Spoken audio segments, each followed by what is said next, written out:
స్వయంగా మోడీ గారే ప్రశంసలు కురిపించిన ఇతను ఎవరు? 1976లో అహ్మద్ అలీ గారు అస్సాంలో మొదటిగా స్కూల్ ని నిర్మించారు. మీరు ఇందులో గొప్పేముంది అనుకోవచ్చు. అహ్మద్ అలీ గారు అస్సాంలో చిన్న ఊరిలో ఉంటారు. అహ్మద్ అలీ గారి వయస్సు 80 ఏళ్లు.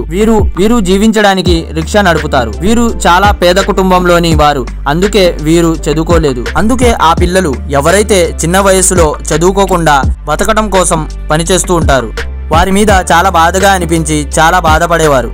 అప్పుడు అహ్మద్ అలీ గారు 1 కాదు 9 స్కూళ్లు కట్టించారు. వీరు పేదవారు కదా, స్కూళ్లు కట్టించడానికి డబ్బులు ఎక్కడి నుంచి వచ్చాయి?